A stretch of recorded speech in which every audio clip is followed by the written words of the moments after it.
Hello, I'm Dr. Rajiv Kovil. I'm a diabetologist practicing in the western suburbs of Mumbai for the past 25 years. I'm here to talk about the impact of diabetes and high blood sugars on kidneys. Today we have around 10 crore people with diabetes and around 12 and a half to 13 crore people with pre-diabetes. So that's a huge population of people with some kind of a blood sugar problem. Approximately around 30 to 35% of these people with diabetes land up with some form of diabetic kidney disease. So the prevalence of diabetes kidney disease is somewhere around 30 to 40% in people with diabetes. And it's very important that we recognize these kidney disorders very early in our people with diabetes. So one, we can try to prevent progression, and two, we can also reverse some of them.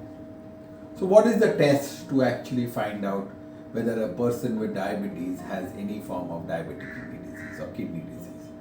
The most simplest test is a urine dipstick test, which we call as urine albumin creatinine ratio. It can be done in any clinic, it can be done in a laboratory, it can be done in a hospital, doesn't require fasting, you can do it anytime. So if we have more than 2 times, if we have a urine albumin creatinine ratio which is higher than normal, we can come to a diagnosis of chronic kidney disease or diabetic kidney disease. The other way to find out is doing what is called as the EGFR, which is the estimated glomerular filtration rate. This is done with the help of a test called serum creatinine. By using serum creatinine, we do a measurements and we get the functional capacity of the kidneys, both the kidneys put together. So if your EGFR is less than 60 ml per minute, we can diagnose the patient as chronic kidney disease. Now, why are we supposed to diagnose people with chronic kidney disease? One, their progression towards end-stage kidney disease is higher. People with chronic kidney disease also get very high risk for any kind of cardiovascular events. Cardiovascular events means heart attack, a stroke, a foot problem, heart failure.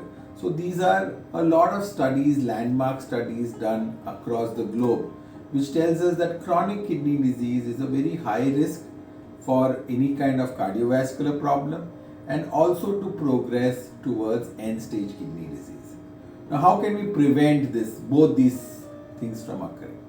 So, the last 20 years, a lot of medicines have come in.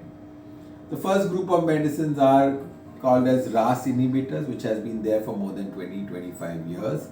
And optimum usage of RAS inhibitors has shown that we can prevent the progression of chronic kidney disease, and in some instances, if we are able to catch them very early, also reverse them with good control and these medicines.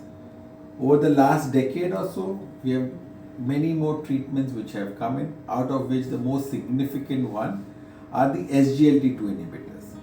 SGLT2 inhibitors is a group of drugs which primarily came in as an anti-diabetic drug. Today we see that they have a lot of emergent risk reduction in kidney disease and also in heart disease.